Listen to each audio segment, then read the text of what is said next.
See it again. Now, two of boxing's best prepare for the biggest fight of 2018. Follow Canelo Alvarez and Gennady Golovkin through the rigors of training camp as they aim to take the final decision of their September 15th rematch out of the judges' hands. Step into their lives before they step into the ring. 24/7 Canelo Triple G 2. We got a lot to talk about, so I guess we'll start here.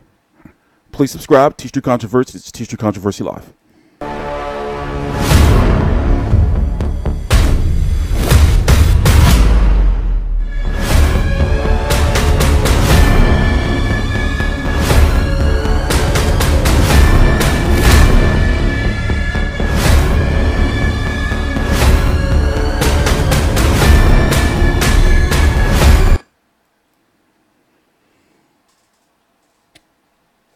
It's the best card that Golden Boy can put together in regards to who they have. You can say he's still relatively new, WBO, 154-pound champion, Jaime Munguia of Mexico, 30-0 with 25 KOs, just 21 years old.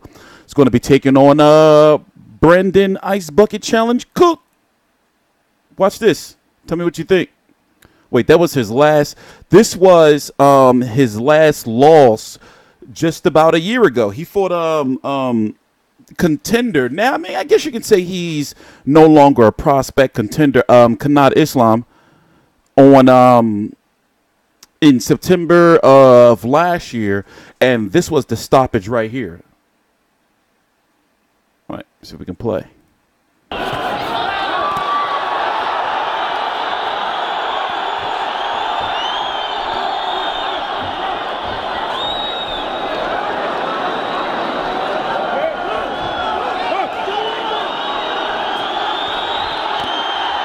You see him look at the corner?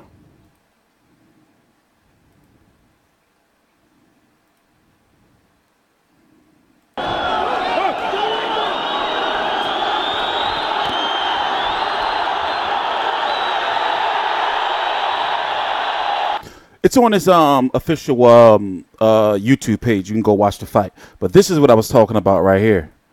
Pay attention to this. This is Brandon Cook right here celebrating. Apparently, the fans are upset with the decision, and they start going NWO in there and start throwing all kind of shit into the ring. One of which was an ice bucket. They called it the Ice Bucket Challenge.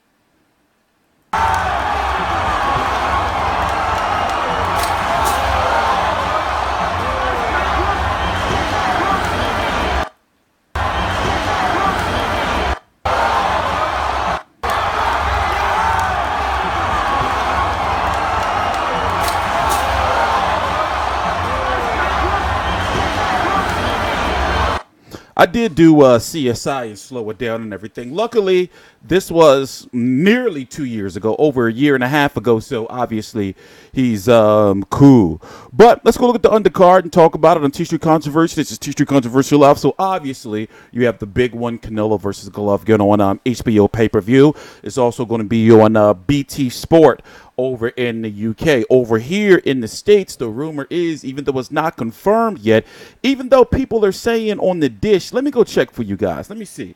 Canelo versus GGG 2 dish price. The rumor is it's going to be $84.99. It's going to be $84.99. I remember for HD, I paid last year $79.99. You know, and right now pay-per-views are inching towards that $100 mark for all pay-per-views. But I don't see it as of yet.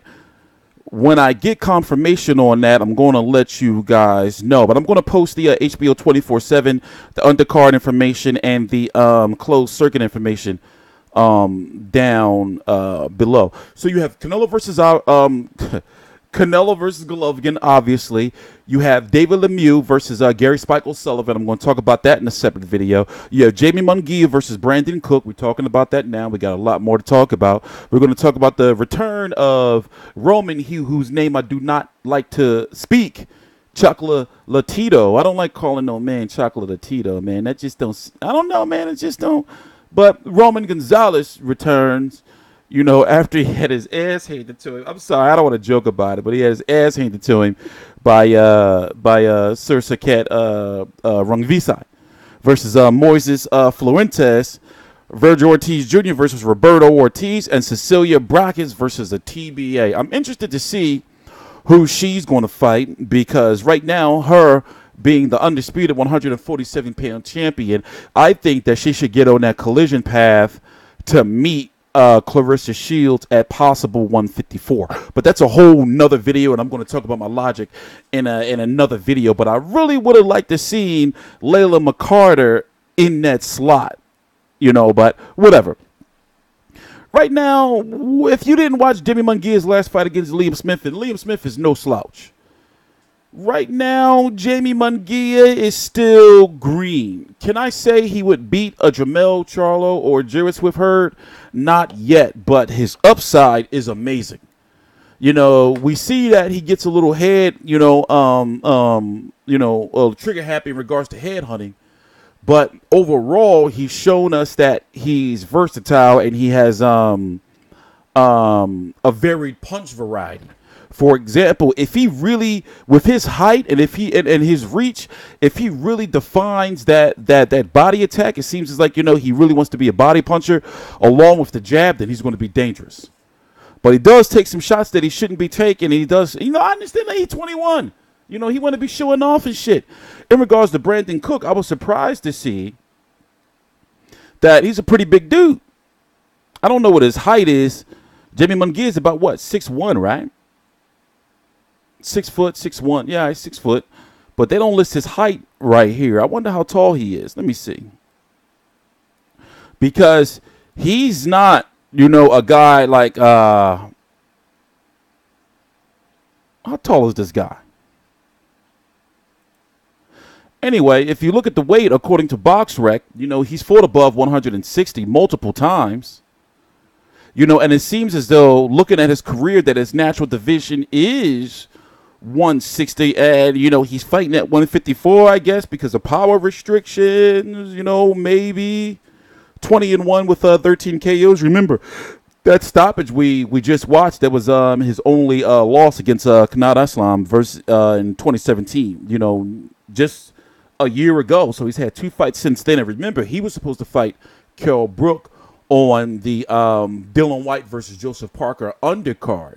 But Kell Brook pulled out of the fight because of whatever reason. So now, you know, he's getting the WBO title shot.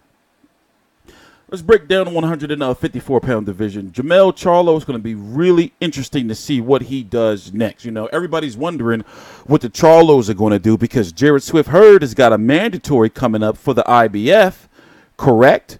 Isn't he going to have to eventually fight Julian Williams? Julian Williams just had an eliminator of some sort.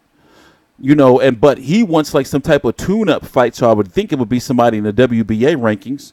And then, of course, you have Jaime Munguia, who beat, you know, the masquerading 147-pounder Saddam Ali for that WBO title, just destroyed him. You just saw at the beginning of that fight, you know. Jaime Munguia also was in the running to fight Golovkin, believe it or not, but they did the right thing, you know, by, you know, Golovkin, you know, by him not fighting Golovkin for, you know, you don't want to, it wasn't time. But now, since he's the champion, I'm the type of person that, you know, a boxing fan, that when I see somebody as a champion, it's like you make that next leap. You're no longer in the building process. So, for example, what Mayweather was doing with Tank Davis, like, you know, still trying to baby him along. This was a couple of years ago. Things are different now, but I guess the point I'm trying to make is that I don't believe, once you're a champion, you're no longer a prospect. I don't want to hear promoters and managers saying, well, you know, we're going to take it slow and, you know, we're not ready for this fighter yet. So the way it stands right now is Jaime Munguia is open game. You know, I don't want to hear nobody say, well, you know, he's not ready for Jared Swift Hurd or Jamel Charlo. Then he shouldn't be champion, period. And that goes for any fighter. You see what I'm saying? So right now, it's crazy how things have shifted because last year, Charlo, and obviously by default, Lindy Lara were the number 1 and number 2 154 pounders. But now, just with Hurd beating Lindy Lara, beating Austin Charlo, especially being unified, you know, he's the number 1 guy at 154 pounds, no matter how you slice it. Charlo was number 2 and Jaime Munguia number 3. If I was to have to say number 4, you're going to have to go with Lindy Lara. Number 5. And obviously, you know, I'm counting Jaime Munguia because he's a champion. Number 5, I'm looking at Kell Brook, Julian Williams. Tony Harrison is working his way back up. Kanat Islam also you should watch out for. I know somebody gonna Solusky at 154 pounds. I really want to see him compete. He did real good with Jacobs at 160. But the undercard is like it's better than, you know, recent undercards that we've seen, even though these fights are pretty much showcase fights. For example, I have Lemieux beating Gary Spike O'Sullivan. I have Munguia beating Cook. I have Roman Gonzalez beating Fuentes. We got a Roberto Ortiz. Didn't he fight? That's not the same Roberto Ortiz. Oh, yes, this is. He fought got punched in the stomach by Lucas Matisse some years back. Some shit. I remember that fight. It's crazy how, like, you see all these fights. Anyway, I'm TstreeT Controversy. This is TstreeT Controversy Live. It's going to be interesting to see. You know, I'm predicting that Jaime Munguia is going to win. Let's get out of here. You get no more airtime, Roberto. I got some content from him on the channel, too, from years back. But it's going to be interesting to see. Here, let's meet this while I give my final thoughts. It's going to be interesting to see what he does next because people are going to be calling for him to unify, and looking at the division, you know, it's either Charlo or it's going to be Hurd, or he's going to have to, you know, fight somebody in the top 15 of the WBO. And looking at the names is not really, you know, it's not really much there. I mean, of course you could say they should, you know, he should fight Lindy Lara, but Lindy Lara commands a lot of money. And Jaime Munguia right now, you know, he is Golden Boy, correct?